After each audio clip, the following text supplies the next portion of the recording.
ಕನಕದಾಸ್ ಅವರಿಗೆ, ಮಹಾತ್ಮ ಬೊಮ್ಮಗಂಡೇಶ್ವರ ಅವರಿಗೆ, ಆತ್ಮೀಯ ಬಂಧುಗಳೇ, ಇವತ್ತು ನಾವೆಲ್ಲ ತರಾತುರಿಯಲ್ಲಿದ್ದೀವಿ. ಇದು ಚುನಾವಣೆಯ ಕೊನೆಯ ದಿವಸ. 6 ಗಂಟೆಗೆ ಪ್ರಚಾರ ಮುಗಿಯುತ್ತದೆ. ನಾವೆಲ್ಲ ಎಲ್ಲ ಕಡೆ ಹೋಗಬೇಕಾಗಿದೆ.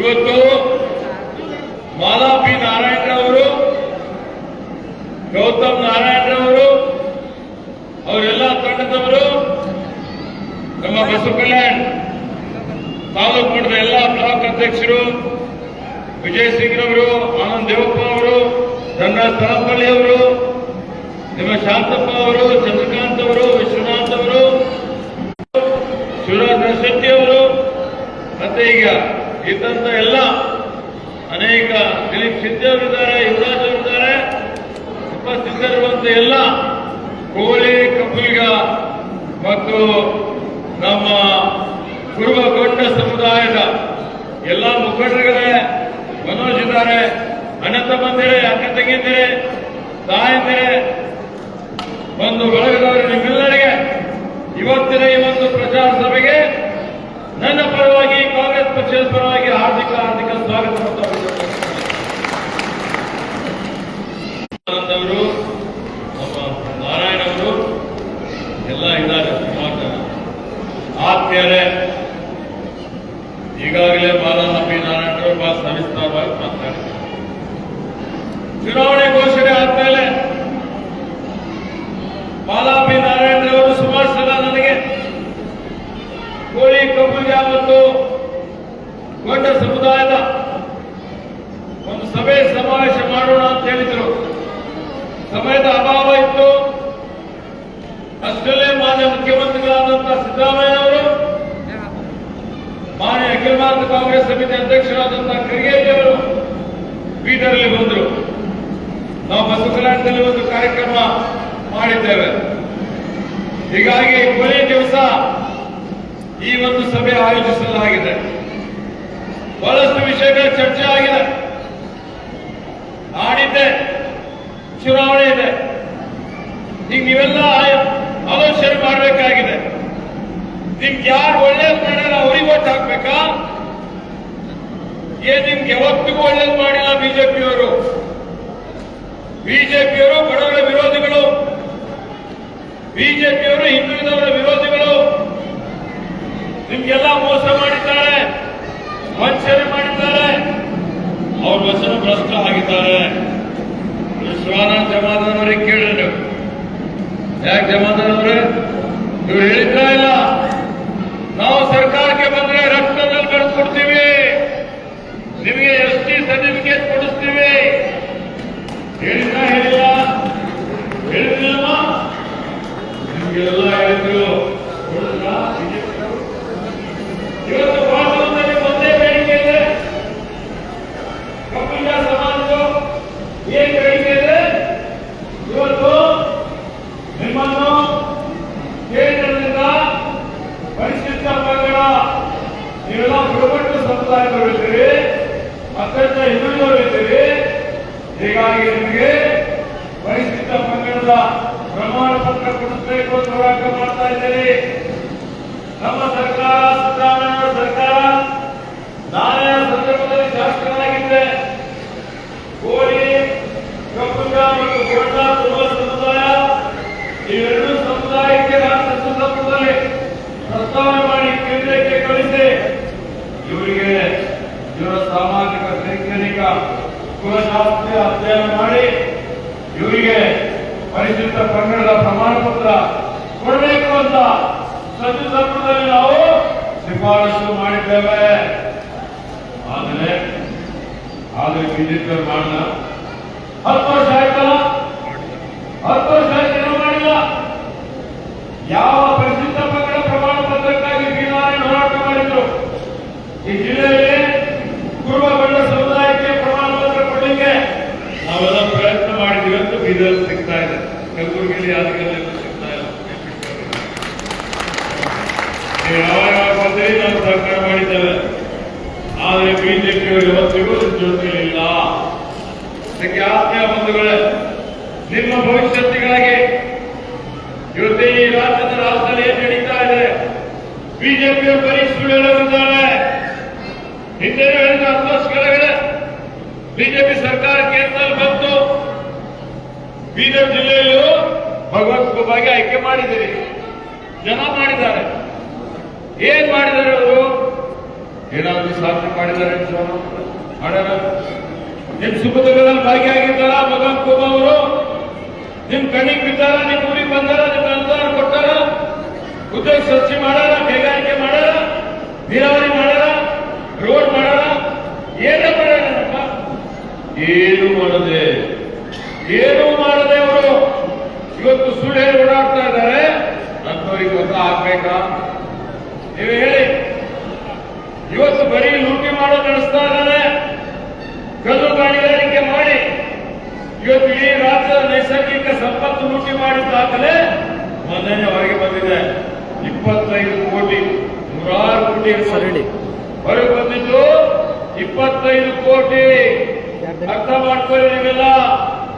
ಇಂಥ ಲೂಟಿ ಕೋರಿಗೆ ಮತ್ತೊಮ್ಮೆ ಆಯ್ಕೆ ಮಾಡ್ಬೇಕಾ? ಇಂಥವ್ರಿಗೆ ಬಿಜೆಪಿ ಟಿಕೆಟ್ ಕೊಡ್ಬೇಕಾ? ದೊಡ್ಡ ದೊಡ್ಡ ಮಾತು ಹೇಳ್ತಾರಲ್ಲ, ಇವ್ರ ಬಗ್ಗೆ ಒಂದು ಕೈಗಾರಿಕೆ ಮಾಡಿಲ್ಲ, ಸೋಲಾರ್ ಪಾರ್ಕ್ ಮಾಡಿಲ್ಲ. ಗೊಬ್ಬರ ಮಂತ್ರಿಯಾಗಿ ಗೊಬ್ಬರ ಕೇಳಿದ್ರೆ ರೈತರಿಗೆ ಉಡಾಫೆ ಉತ್ತರ, ದರ್ಪ, ಅಹಂಕಾರ, ದುರ್ವರ್ತನೆ. ಇವತ್ತು ಇವರ ದುರಹಂಕಾರದಿಂದಲೇ ಬಿಜೆಪಿಯವರೇ ಇವರಿಗೆ ತಿರಸ್ಕಾರ ಮಾಡಿದ್ದಾರೆ, ಬಿಜೆಪಿಯವರೇ ಇವರಿಗೆ ಬಹಿಷ್ಕಾರ ಮಾಡಿದ್ದಾರೆ. ಒಬ್ಬರು ಹತ್ರ ಹೋಗ್ತಾ ಇರಲಿಲ್ಲ ಅಂದ್ರೆ ಈ ವ್ಯಕ್ತಿ ರಾಜಕೀಯದಲ್ಲಿ ಇರಲಿಕ್ಕೆ ಲಾಯಕ? ಭಗವಂತ ಖೂಬಾ ಇವತ್ತು ಲೋಕಸಭೆ ಅಲ್ಲ, ಒಬ್ಬ ಗ್ರಾಮ ಪಂಚಾಯತಿ ಸದಸ್ಯನಾಗಲಿಕ್ಕೂ ನಾಲಾಯಕ್ಕಿದ್ದಾನೆ.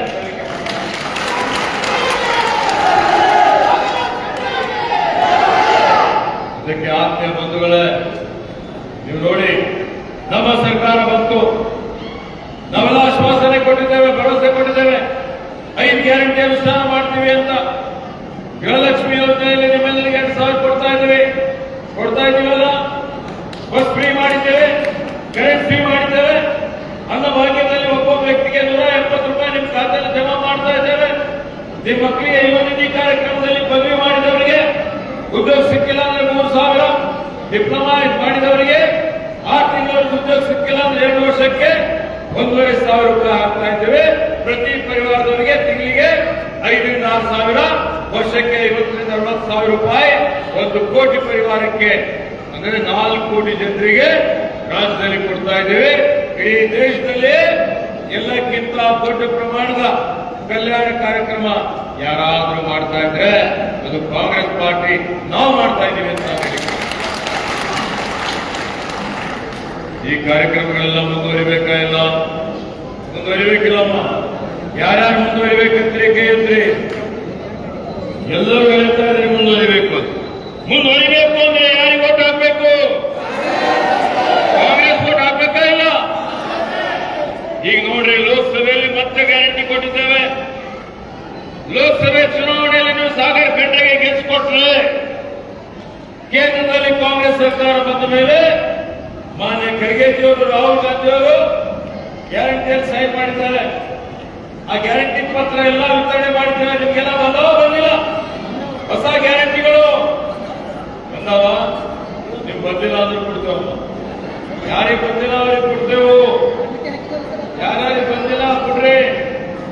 ಆನಂದ್ ಅವರೇ, ಗ್ಯಾರಂಟಿ ಯಾರ್ಯಾರಿಗೆ ಬಂದಿಲ್ಲ ನಿಲ್ಕಂಡ್ ರಾಠೋಡ್ ಇನ್ನೊಂದು ಬೇರೆ ಮಾಡಿ ರಾತ್ರಿ ಬೆಳಿಗ್ಗೆ ತನ ವ್ಯವಸ್ಥೆ ಮಾಡಿಬಿಡ್ರಿ. ಒಬ್ಬರಿಗೂ ಗ್ಯಾರಂಟಿ ಬಂದಿಲ್ಲ ಅಂತ ಯಾರು ಹೇಳಬಾರ್ದು. ಎಲ್ಲರಿಗೂ ಗ್ಯಾರಂಟಿ ಕೊಡ್ತಾ ಇದ್ದೇವೆ. ಏನ್ ಗ್ಯಾರಂಟಿ? ಪಂಚನ ಗ್ಯಾರಂಟಿ, ಗೃಹಲಕ್ಷ್ಮಿ ಕೊಟ್ಟಿದ್ದೇವೆ. ಅದೇ ರೀತಿಯಲ್ಲಿ ಮಹಾಲಕ್ಷ್ಮಿ ಕೇಂದ್ರದಲ್ಲಿ ನಮ್ಮ ಸರ್ಕಾರ ಬಂದ ಮೇಲೆ ಪ್ರತಿಯೊಂದು ಪರಿವಾರದ ಮಹಿಳೆಗೆ ನಿಮಗೆ ಸಬಲೀಕರಣ ಮಾಡಬೇಕಲ್ಲ, ಆದಿಶಕ್ತಿ. ಅದಕ್ಕೆ ನಿಮ್ಗೆಲ್ಲ 1 ಲಕ್ಷ ರೂಪಾಯಿ ಕೊಡ್ತೀವಿ ಅಂತ ಘೋಷಣೆ ಮಾಡಿ.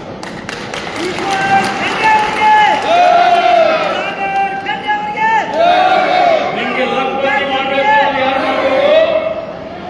ನಿಮ್ಗೆ ಲಕ್ಷಪತಿ ಬರೀ ನಾವು ಮಾತ್ರ ಮಾಡಬಹುದು, ಬೇರೆ ಯಾರು ಮಾಡ್ಲಿಕ್ಕೆ ಸಾಧ್ಯ ಇಲ್ಲ. ಅದು 1 ಲಕ್ಷ ರಾಜ್ಯದ 24 ಸಾವಿರ ಎಷ್ಟಾಯ್ತ್ರಿ? ಎಷ್ಟಾಯ್ತು?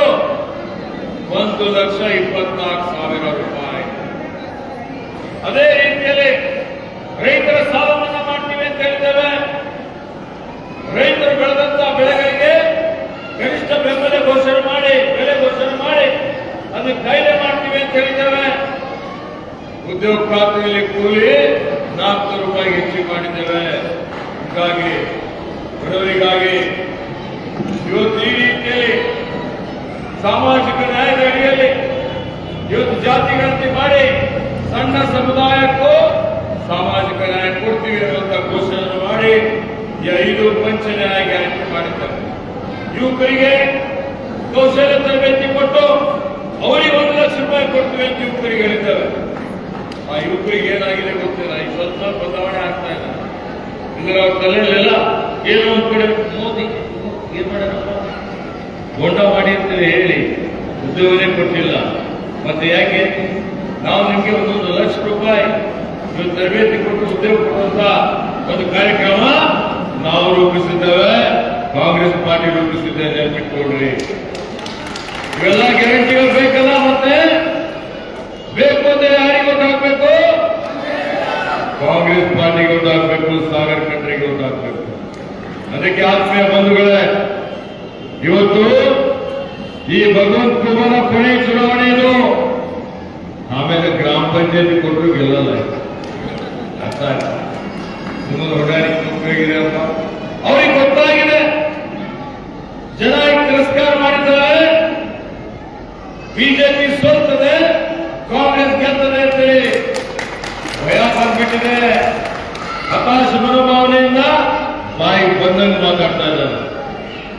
ಇವನ್ ಬಾಯಿಗೆ ಲಗಾಮೇ ಇಲ್ಲ. ಚುನಾವಣೆ ಮುಗಿದ ಮೇಲೆ ಇವತ್ತು ಏನು ಬಾಯಿಗೆ ಬಂದಂಗೆ ಮಾತಾಡಿದ್ದಕ್ಕೆ ಏನು ಪರಿಣಾಮ ಆಗ್ತದೆ ಕಾನೂನು ರೀತಿಯಲ್ಲಿ ಅದು ಎದುರಿಸಬೇಕಾಗ್ತದೆ ಅಂತೇಳಿ ಈ ವೇದಿಕೆ ಮುಖಾಂತರ ನನಗೆ ಎಚ್ಚರಿಕೆ ಕೊಡ್ತಾ ಇದ್ದಾರೆ.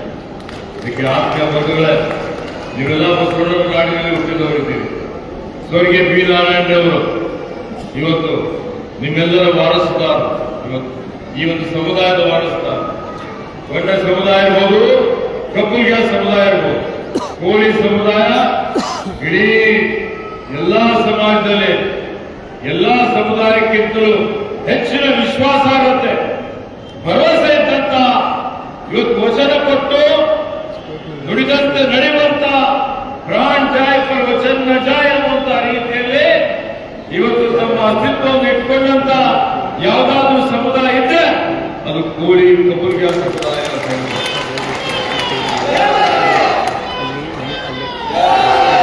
ನೀವೆಲ್ಲ ನೋಡಿ, ದೋಣಿಯಲ್ಲಿ ಯಾರಿಗಾದ್ರೂ ಕರ್ಕೊಂಡು ಹೋಗುವಂತ ಸಂದರ್ಭದಲ್ಲಿ ಅರ್ಥದಲ್ಲಿ ಬಿಡೋದಿಲ್ಲ, ದಡಕ್ ಮುಟ್ಟಿಸ್ತೀರಿ. ಇವತ್ತು ದಡಕ್ ಮುಟ್ಟಿಸುವವರೇ ನಿಜವಾದಂತ ಕಬ್ಬುಲ್ಗಿಯ ಕೋಳಿ ಸಮಾಜದಲ್ಲಿ.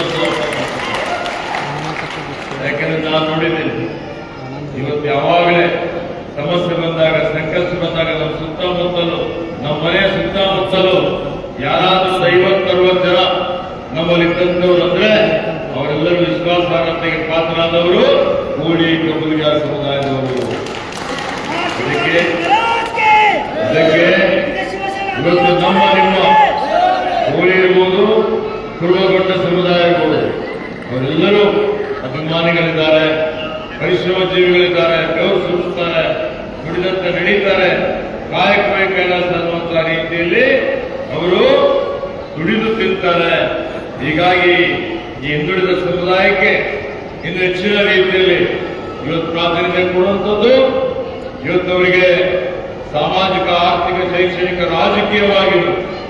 ರಾಜಕೀಯವಾಗಿನೂ ನೋಡಿ, ನೀವು ಬಿ ನಾರಾಯಣ ಅವರಿಗೆ ಟಿಕೆಟ್ ಕೊಟ್ಟು MLA ಮಾಡಿದ್ಯಾರು? ಕಾಂಗ್ರೆಸ್ ಪಾರ್ಟಿ.